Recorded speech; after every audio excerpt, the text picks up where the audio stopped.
Fala, torcedor tricolor, tudo bem? Aqui é o Teixeira Mendes de novo. Dei uma pausa aqui no home office. Daqui a pouco vou voltar mais um pouquinho. O computador ali carregando. Não, nós falamos mais cedo, né? Colocamos um vídeo sobre a questão ali da dor de cabeça, daí para montar o ataque, falta o centroavante, enfim. Todo o papo que a gente já bateu. E um dos assuntos do momento, né, assim, o desempenho principalmente do Felipe Cardoso, né, sempre é muito criticado, aí não aproveitou bem as oportunidades que teve. E aí eu resolvi fazer nesse tempinho vago aqui, memórias de um torcedor comigo mesmo. Vou falar de improviso, não tem pauta, não pesquisei nada, vou falar que vem de cabeça, assim, né. E você? Quais são os centroavantes que você viu jogar? Qual a sua idade e os centroavantes que você viu jogar? Os melhores, os piores, os mais folclóricos? Deixa aí um comentário no nosso vídeo, beleza? Deixa o like também. E se não for inscrito, faça inscrição. Pensando aqui sobre isso, eu comecei a acompanhar o Fluminense em 93. Não acompanhar, né? Eu sempre gostei de futebol. Isso é engraçado. Eu já via coisas, assim, programa esportivo, assistia jogo, já desde muito pequeno, né? Às vezes até involuntariamente, né? Nos anos 90 não era tão comum, assim, transmissões de partida de futebol. Às vezes a gente acompanhava pelo rádio, né? Mas eu nasci em 86 e as minhas memórias mais sólidas são de 92, 93, mas eu conto a partir de 93, né? Então eu peguei ali a era Ézio, né? Eu vi o Ézio jogar, né? O Ézio que foi a referência do Fluminense na primeira metade dos anos 90, já com uma crise, o Fluminense com times muito fracos, né? Tomando um cafezinho, hoje no Rio tá um pouco mais frio, que a gente fritou aí nos últimos dias. E nesse mesmo ano, tinha uma coisa interessante, porque o Fluminense jogava assim, quase que com dois centroavantes, porque tinha o Nilson, né? No determinado momento da temporada, o Fluminense tinha o Nilson. Acho que a máquina mortífera, não sei se esse apelido vinha de antes, porque depois eu fiquei sabendo através de um amigo flamenguista que ele jogou no Flamengo também, mas o narrador da época, o Januário de Oliveira, chamava o Nilson de Nilson a máquina mortífera, né? Januário, acho que todo mundo conhece, folclórico Januário, todo mundo jogou botão, imitava o Januário, né? You go, superado, né? Assim, é disso que o povo gosta disso, e eu também, né? Jogava botão e imitava o narrador, era muito engraçado, cara. Enfim. E aí o Máquina Mortífera assim, ele ficou pouco no Fluminense. Acho que nesse ano, antes, o Ézio chegou a fazer dupla também com o cara que veio do Inter, jogava mais pela ponta, que era o Wagner, era o jogador mais de velocidade e tal. Mas a grande referência ali era o Ézio. O Ézio não era nenhum craque, não estava entre os melhores jogadores da época e tal, os melhores centroavantes. Mas naquela crise do Fluminense, ele era o espírito do time, né? Assim, ele era muito carismático, a torcida gostava dele, etc, né? Então eu vi o Ézio, foi o primeiro centroavante que eu vi. O Nilson, que era um centroavante, também chegou a jogar junto com o Ézio. Naquela época o sistema tático também era diferente, era um 4-4-2, aí eles revezavam um pouco jogando. Aí depois disso, em 95, o Ézio começa uma decadência física, algumas lesões, e o Leonardo, que era da base, o Januário de Oliveira chamava o garoto de Três Rios, ele assume ali, né? O Leonardo era um jogador, também não era nenhum cracaço, mas naquele time do Fluminense de 95, funcionava, digamos assim, né? O time muda um pouco, o time que é campeão carioca não é o mesmo time que é eliminado na semifinal do Campeonato Brasileiro, né? Por exemplo, entra o Vampeta, vindo da Holanda, esse Vampeta mesmo, que depois vai fazer sucesso no Corinthians. O Tacílio, então saiu o Márcio Costa e o Djaí foram pro Flamengo, e aí entra Vampeta e o Tacílio ali. Aí na frente, o Fluminense contrata o Valdeir, e ele acaba reeditando a dupla com o Renato. Nenhum dos dois era centroavante, né? Mas na época alguns times jogavam assim, sem centroavante, né? Então era uma dupla de ataque, né? E às vezes eles revezavam, um caía mais pelo meio, o outro buscava mais o jogo pelas pontas e tal. Isso acontecia muito, né? Jogava às vezes sem uma referência na área, né? Num tipo assim de 4-4-2, né? O 4-4-2 da época. E aí, cara, nesse contexto aí, vem a pior fase da história do Fluminense. 96 ainda tava lá o Leonardo, eu lembro do Leonardo. E aí o Fluminense tem times horríveis, né? Acontece o que aconteceu, enfim, lá. E começam a aparecer alguns jogadores, assim, eu acho que o Marco Brito surge nesse contexto aí de crise do Fluminense, centroavante também. O Fluminense me contratou um cara que, se eu não me engano, eu tô tirando tudo de memória, tá, gente? Não tem pauta, não tem nada. O Fluminense contratou um cara chamado Barata. Lembro da estreia do Barata no Brasileiro em Laranjeiras? Eu não fui nesse jogo. E o Fluminense ganha de 1-0, acho que do Bragantino, do Criciúma na época. O Bragantino de verdade, não esse que tá aí. Aí o Barata faz um gol de cabeça, assim, né? Pá! O Fluminense ganha de 1-0. Acho que 96 ou 97, não lembro agora. Aí a manchete do jornal era assim: bom, bonito e barata. Eu lembro da manchete do Jornal dos Esportes, eu saindo pra escola de manhã, o Fluminense vence no domingo, aí tem essa manchete no rosinha, né? Era o jornal rosa, o Jornal dos Esportes. Jornal antigo, né? Bem tradicional, eu peguei o finalzinho dele ali. Aí já tinha surgido o Lance, que era o concorrente, num outro formato e tal. Era um jornal comprido, assim, né? Você abria, ele ficava grandão, assim. Era um jornal mesmo, né? Depois o Lance faz um negócio mais enxuto, assim, mais funcional, mais tátil, assim, mais fácil de manipular. Aí o Lance começa a fazer concorrência do Jornal do Esporte. Mas por que essa manchete? Porque era um trocadilho, né? Porque tinha essa política do bom, bonito e barato. O Fluminense nos anos 90 ele tentava, com pouco dinheiro, montar times. Isso quase nunca dava certo, né? Deu certo mais ou menos em 92, eu não lembro muito bem, né? Mas a gente chegou à final da Copa do Brasil.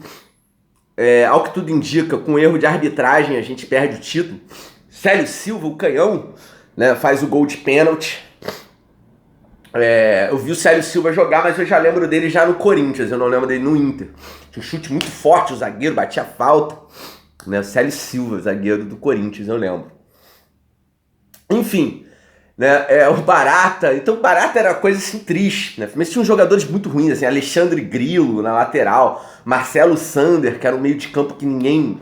Enfim, apareciam uns caras assim do nada, era Alexandre Seixas, aí tinha o Alexandre Grilo, Barata, Gil Baiano, mas já apareceu também alguns jogadores assim meio que eu acho que em final de carreira, por exemplo, Nonato, que jogou, acho que no futebol mineiro, teve destaque no futebol mineiro. Nonato chegou a jogar no Flu nessa época. Paulo Roberto, que batia bem falta, né? Acho que chegou a jogar no Flu nem como lateral, ele jogou mais pelo meio de campo, né? Não, Jandir não jogou nessa época. Tinha um Jandir em 94, eu não sei se é o mesmo Jandir dos anos 80. Nos anos 80 eu não era nem nascido no tricampeonato, né? Mas acho que era o Jandir mesmo. Jogou em 94, eu lembro um pouco do Jandir. Mas sobre o centroavante, cara, era uma draga. Era uma draga. Tanto é que, assim, de 93 até 2005, acho que o único cara mesmo ali foi o Ézio, que era o cara que metia gol e tinha carisma. 93 a 2005, eu digo as minhas memórias. E o Tuta, que apesar de ruim de bola... era um cara inteligente, ele não era tecnicamente um craque, mas ele tinha porte físico e ele fazia uns golzinhos. A bola sobrava ali, o Tuta escorava, ele brigava, era muito brigador, se posicionava até bem. E por que eu digo que ele é inteligente? Que dentro das limitações dele, ele conseguia meter uns golzinhos num Fluminense que não era um timaço pra época ali, 2005, né? Foi eliminado, perdeu a Copa do Brasil. No brasileiro, a gente não conseguiu a vaga na Libertadores, mole atrás de mole, enfim. Mas nós tivemos também o Romário, né, nesse período, no centenário. Romário também, essa primeira passagem não foi extraordinariamente bem, chegou numa semifinal de Brasileiro, fui na estreia dele no Maracanã, mas não foi extraordinariamente bem, não foi mal, mas pô, é o Romário, né? Também o time não era muito bom. Antes, né, fala de dois jogadores que chegaram a jogar com o Romário, nós tivemos duplas assim como Aguinaldo e Rony, Aguinaldo e Magno Alves, né? Rony e Magno Alves revezavam, um segundo atacante que caía mais pelo lado do campo, e tinha um centroavante chamado Aguinaldo, esse a gente detestava. E Rony e Magno Alves já fizeram dupla também. Aí nesse caso não tinha um centroavante fixo, né? Um caía mais, um fechava mais, o outro fazia o jogo e tal, saía mais da área, eles ficavam revezando. E na época, vou falar uma coisa que pode até surpreender a galera, mas assim, o Magno Alves e o Rony eram muito criticados desde 99, o Rony estava no Flu desde 98, aí em 99 chega o Magno Alves. Ele era muito criticado, os dois eram criticados, porque eles perdiam muitos gols. E por que eu tô falando que isso pode surpreender? Porque muita gente, assim, eu acho que muita gente que não viu o Magno Alves jogar lá atrás, por ele ser estatisticamente um dos maiores artilheiros da história do clube, tá aí entre acho que os 10 mais, ou 12, enfim, ele tá ali. Muita gente pensa que ele era um goleador nato, etc e tal. Não, cara, não era não. Ele era muito criticado, inclusive, por perder muitos gols, né? 99 a gente tentou o Túlio teve uma passagem curta, já horrível. Fui na estreia do Túlio também, em 99, dia 20 de janeiro de 1999. Eu sei a data muito bem porque é feriado aqui na cidade, é dia de São Sebastião, o nosso padroeiro, né? E que aqui não é feriado no dia da fundação da cidade, é feriado no dia do padroeiro. É uma diferença do Rio em relação a outras cidades. Aí teve um Fla-Flu na abertura da temporada, foi muito mal, né? Tinha acabado de cair pra Série C, o caramba, aquela coisa toda, e a grande atração era o Túlio. Pô, o Túlio, logo na estreia, acho que 105 mil pessoas no Maracanã. Meu pai deve lembrar, eu fico com meu pai, né? O Túlio me perde um pênalti. O Túlio foi muito mal no Fluminense. Então, assim, de 93 até 2005, cara, eu não vi ninguém relevante, né? Claro, assim, tinha o Romário, o Túlio tinha uma fama de ser artilheiro, não era nada demais também. Não era craque, não, mas era um cara esperto, sabia fazer gol. Ele teve uma fase boa ali entre 92 e 95, que eu lembro muito de 95, ele no Botafogo. Foi uma fase muito boa. Mas também depois disso, assim, a partir de 98, assim, 97, 98, foi pro Corinthians, não jogou nada. No Flu, então, jogou nada, né? Enfim, eu não vi grandes centroavantes no Flu. Aí depois disso, cara, acho que as coisas... O Adriano Magrão também não era nenhum gênio, mas em 2007, 2006 ele fez uns golzinhos, eu já lembro dele, que chegou em 2006. E 2007 ele resolveu na Copa do Brasil, acabou não tendo sequência. O primeiro cara, assim, bom jogador que eu vi no Flu foi o Washington Coração Valente. Isso já em 2008, né? Claro, teve o Romário. Mas o Romário já era veterano, já estava com uns 38 anos, 36 anos. Acabou jogando até 40, né? Mas assim, então já não era o Romário, claro, né? Assim, é o Romário e tal. Meteu os seus gols, mas ele não foi extraordinário pelo Fluminense. Então assim, até quando o Fluminense fez uma grande contratação, o cara não foi tão bem, não foi tão marcante, né? Em termos de desempenho, o primeiro cara, assim, eu já vejo depois dos 20 anos. 2008 eu tinha 22 anos. 21 para 22 anos. Eu nasci no final de 86. Então foi o Washington, né? Que eu me lembro. Agora eu tô puxando tudo de cabeça, tá? Assim, lembrei do Barata, lembrei do Bruno Reis. Bruno Reis não, Bruno Reis era mais meia. Lembrei do Marco Brito, quando surgiu.